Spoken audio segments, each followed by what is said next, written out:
I'm a brown boy, ਉਹੀ national rule ਹੈ ਤੇ ਉਹੀ ਸੇਮ ਰੂਲ ਹੈ, ਉਹੀ ਆसमान ही ਉਹ चेंज ਕੀਤਾ फेम। मेरी उम्र के नौजवानों नमस्ते, मैं प्रचितेश बत्रा आपका स्वागत करता हूं हमारे चैनल बत्रा क्लासेस में। अगर आप एमएससी टेक जियो फिजिक्स की तैयारी कर रहे हैं बीएचयू के लिए तो ये वीडियो आपके लिए है। लास्ट वीडियो में मैंने आपको पेपर 2019 के question number 1 to 10 and question number 11 to 20 solve कर दिए थे। आज की इस वीडियो में मैं question number 21 to question number 30 solve करवाऊंगा। आशा करते हैं आपको अच्छी लगेगी। अगर आपको हमारी वीडियो पसंद आती है तो हमारे चैनल को सब्सक्राइब कीजिए, वीडियोस को लाइक कीजिए और पसंद आए तो शेयर भी कीजिए। चलिए शुरू करते हैं हमारी आज की फिजिक्स पाठशाला। ठीक है, तो पहला फंक्शन मुझे दिया गया है x का मोड, x-1 का मोड, x-2 का mode, question number 21 BHU paper 2019 का। ठीक है, हमसे पूछा गया कि मुझे वो पॉइंट्स निकालने जिस पे फंक्शन डिफरेंशिएबल नहीं है। ठीक है, तो सबसे पहले मैं इसके क्रिटिकल पॉइंट्स निकाल लेता हूं। क्योंकि ये फंक्शन मोड में है तो ओवरऑल प्रोडक्ट इसका पॉजिटिव रहना चाहिए। ठीक, तो अगर मैं देखूं फॉर x लेस देन 0 के लिए ये वैल्यू नेगेटिव होगी, ये वैल्यू भी नेगेटिव होगी, ये वैल्यू भी नेगेटिव होगी। ठीक, तो इन तीनों का प्रोडक्ट नेगेटिव, तो यानी इसको पॉजिटिव करने के लिए आगे माइनस लगाना पड़ेगा। Simply fx is equals to minus x, x-1, x-2 में ये ऐसे खुल जाएगा। ठीक, अब for x greater than equal to 0 और लेस देन 1 के लिए देखिए ये इस तरीके से खुलेगा, fx is equals to x, x-1, x-2, क्योंकि ये तो पॉजिटिव हो जाएगी, ये दोनों नेगेटिव है, नेगेटिव नेगेटिव का मल्टीप्लाई तो पॉजिटिव आ गया। ठीक, अब for x greater than equal to 1 और लेस देन 2 के लिए ये दोनों वैल्यू पॉजिटिव होगी पर ये नेगेटिव होगी। ठीक, तो fx के आगे लगा देंगे माइनस x, x-1, x-2। ठीक, फॉर अब x ग्रेटर देन 2 के लिए ऑल वैल्यू पॉजिटिव आ जाएंगी तो इसको एज इट इज खोलेंगे हम x, x-1, x-2। ठीक, तो यानी यहां से 0, 1 और 2, अब देखिए 0 पे भी साइन चेंज हो रहा है, 1 पे भी चेंज हो रहा है, 2 पे भी चेंज हो रहा है। तो यानी क्रिटिकल पॉइंट्स जो मेरे पास आ रहे हैं वो 0, 1 और 2 आ रहे हैं। 0, 1 और 2 पे अब हमें चेक करना है कि ये पॉइंट्स है कि नहीं है। अब देखिए मैं आपको यहां बता देता हूं कि हमें किसी पॉइंट पे चेक करना हो कि वो डिफरेंशिएबल है या नहीं है। क्या करेंगे, सबसे पहले निकालेंगे लेफ्ट हैंड डेरिवेटिव, फिर निकालेंगे राइट हैंड डेरिवेटिव। अगर ये दोनों इक्वल आ जाते हैं तो ये डिफरेंशिएबल है, नहीं इक्वल आते तो नहीं है। इसका मेरे पास फॉर्मूला होता है limit x tends to a fx minus का fa अपॉन में x माइनस a। ठीक, सेम फॉर्मूला यहाँ भी लगता है। अब मैं इसको limit h tends to 0 negative कर दूंगा तो ये मेरे पास 0 माइनस h माइनस का f0, ये मेरे पास 0 माइनस h। ये सब बेसिक चीज़ें हैं, ये आप लोग जानते ही होंगे। इस तरीके से इसको अगर आप सोल्व करेंगे तो यहाँ पर 0 के लिए जब आप देखेंगे तो -2 आएगा लेफ्ट में, और इसको सोल्व करेंगे तो यहाँ पर +2 आएगा। ठीक, तो ये इक्वल नहीं है तो यानी 0 पर डिफरेंशिएबल नहीं होगा, सिमिलरली 1 पे भी डिफरेंशिएबल नहीं होगा, 2 पे भी डिफरेंशिएबल नहीं होगा। अब देखिए हम जियो फिजिक्स की तैयारी कर रहे हैं तो हमें बहुत कम हमारे पास टाइम है, तो अब सिंपली अंदाजा लगा सकते हैं कि x का मोड है, मोड का फंक्शन कभी डिफरेंशिएबल होता ही नहीं, बस क्रिटिकल पॉइंट्स निकाल देंगे हम। तो 3 मोड्स का अगर प्रोडक्ट करेंगे तो ये भी किसी पॉइंट पे डिफरेंशिएबल नहीं आएगा। ठीक है, क्वेश्चन हमें दिया है fx is equals to 1 for x is rational and fx is equals to -1 for x is irrational. ठीक है, अब हमें लिमिट देखनी है क्या होगा। अब चलिए सपोज कर लीजिए, थोड़ा अलग तरीके से करेंगे कि मैं मान लेता हूं कि एक a मान लेता हूं कि सबसे पहले a इज अ रेशनल।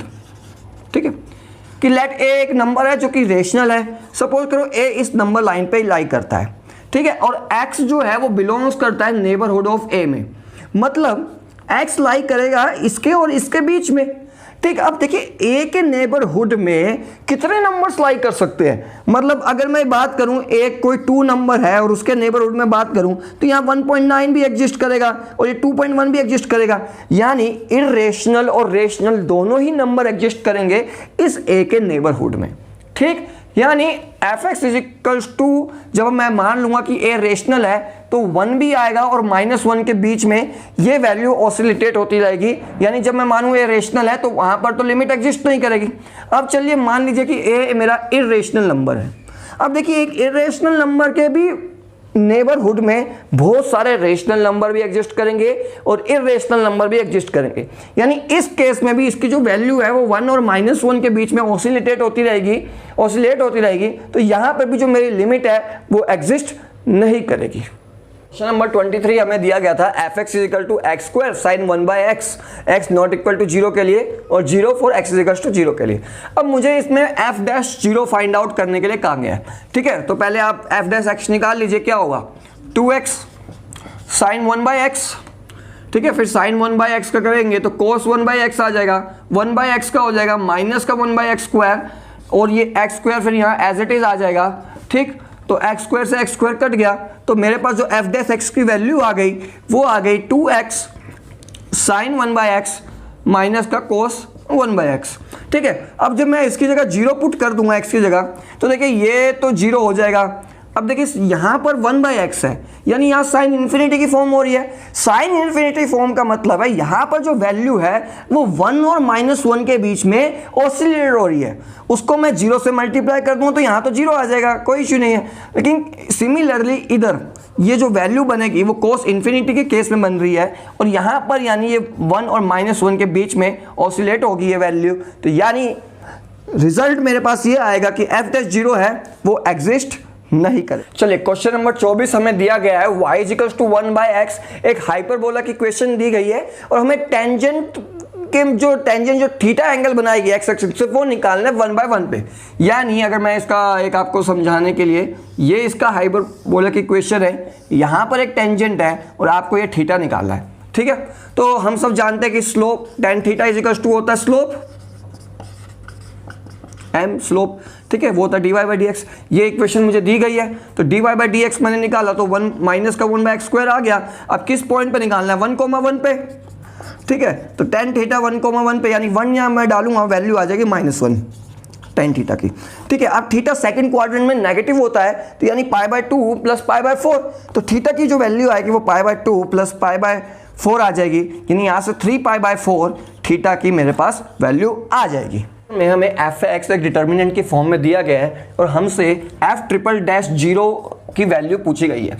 ठीक है, तो सबसे पहले सिंपल इस डिटर्मिनेंट को हम ओपन कर लेंगे ताकि हमारे पास एफ एक्स की वैल्यू आ जाए। तो ये मेरे पास आ जाएगा x क्यूब -6 -0 माइनस का साइन एक्स 36 -0 प्लस का कोस एक्स 24 प्लस का 2, क्योंकि यहाँ माइनस का साइन है। ठीक है, अब इसको आगे सोल्व करेंगे तो ये बन जाएगा मेरे पास माइनस का 6x क्यूब माइनस का 36 साइन एक्स प्लस का 26 कोस एक्स। पर हमें किसकी वैल्यू निकालनी है एफ ट्रिपल डैश की।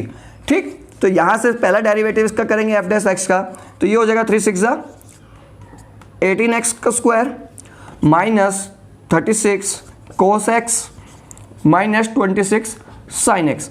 ठीक, फिर से डेरिवेटिव करेंगे एफ डैश एक्स तो ये आ जाएगा माइनस का 36x प्लस का 36 साइन एक्स माइनस का 26 कोस एक्स।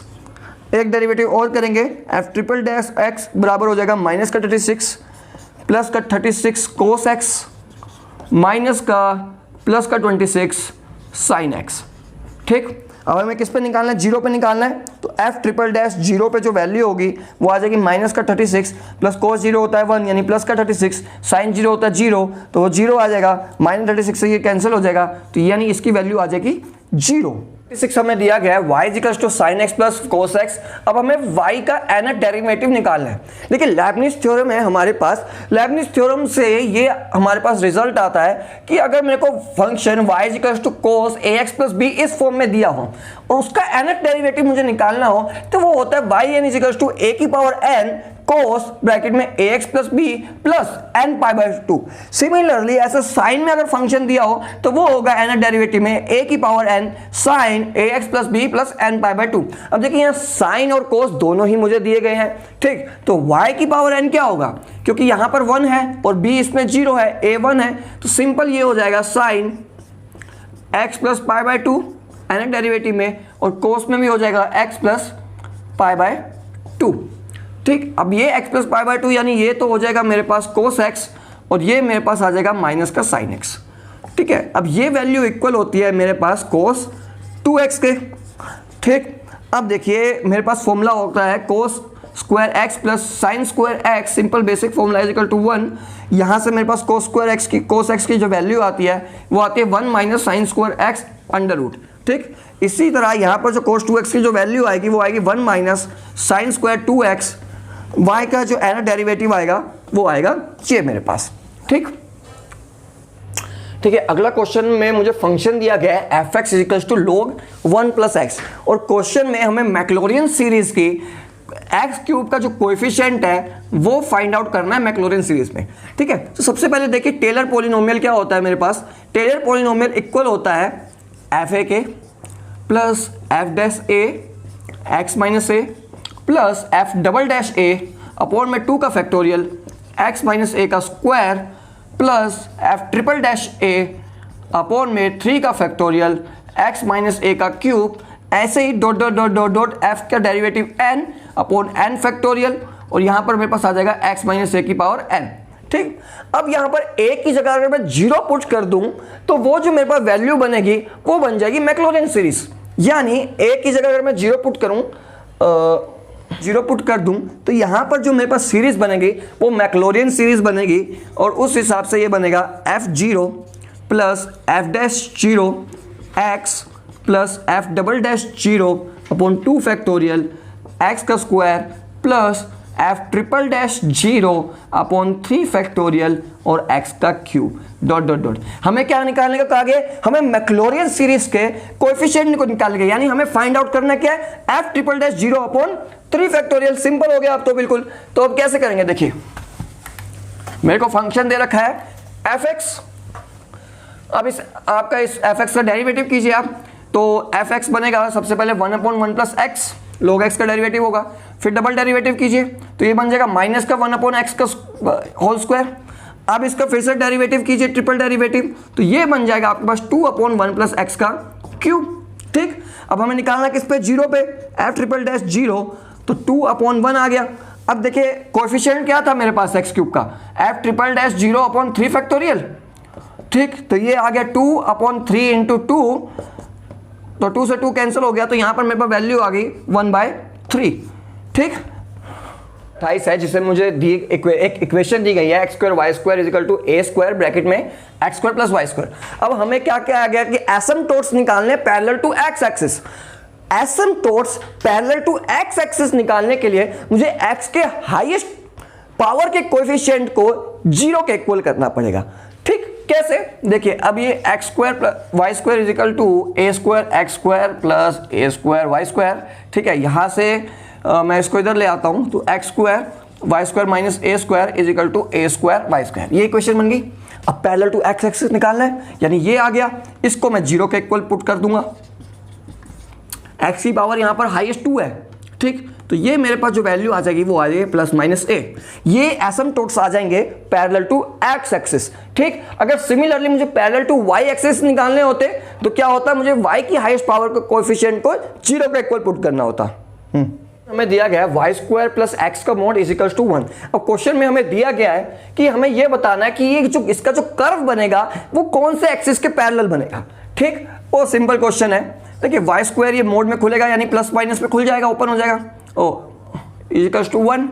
ठीक, तो यहां से मेरे पास जो केस बनेंगे वो बनेंगे 1 माइनस एक्स और y square is equal to 1 plus x. अगर मैं इस इक्वेशन को देखूं तो ये दोनों पैराबोलिक इक्वेशन है और इनकी फिगर कुछ कुछ इस तरीके से मेरे पास आने वाली है। ठीक, ये थोड़ा सा आप देख लीजिए, सही है। तो अब देखिए ये क्या, ये एक्स एक्सिस के भी सिमेट्रिक होगा और वाई एक्सिस के भी सिमेट्रिक होगा। और इसको अगर समझने के लिए याद रखिए, अगर किसी इक्वेशन में मेरे पास y की पावर इवन है, y या x में से किसी की भी पावर इवन है, चाहे y स्क्वायर चाहे y4 चाहे y6, तो वो उस एक्सिस के सिमेट्रिक होता है। जैसे इस पर y की पावर इवन है तो y के सिमेट्रिक है, अगर यहाँ इसकी जगह x स्क्वायर होता तो x के सिमेट्रिक होता। अब रह गई यहाँ पर सिर्फ, यानी y के तो होना ही है, x के मोड में आ गई। अब मोड वाली चीज भी हमेशा हमारी सिमेट्रिक होती है, तो इसको हम ऐसे भी समझ सकते हैं। अगले क्वेश्चन में हमसे पूछा गया कि कर्वेचर ऑफ सर्कल किसके इक्वल होगा, यानी क्वेश्चन नंबर 30 में। अब इसका जो डेरिवेशन है वो हायर लेवल पे आता है। यहां पर आप इसे सिंपली रिमेंबर कर लीजिए कि जो कर्वेचर ऑफ सर्कल है वो इनवर्स ऑफ रेडियस के इक्वल होता है। ठीक है, तो ये आज की हमारी सीरीज पूरी हुई जिसमें हमने क्वेश्चन नंबर 21 to 30 सोल्व कर दीजिए। आशा करता हूं कि आपको मेरी वीडियो पसंद आई होगी। धन्यवाद, धन्यवाद। भारत माता की जय। अगले क्वेश्चन में हमसे पूछा गया कि कर्वेचर ऑफ सर्कल किसके इक्वल होगा, यानी क्वेश्चन नंबर 30 में। अब इसका जो डेरिवेशन है वो हायर लेवल पे आता है। यहां पर आप इसे सिंपली रिमेंबर कर लीजिए कि जो कर्वेचर ऑफ सर्कल है वो इनवर्स ऑफ रेडियस के इक्वल होता है। ठीक है, तो ये आज की हमारी सीरीज पूरी हुई जिसमें हमने क्वेश्चन नंबर 21 to 30 सोल्व कर दीजिए।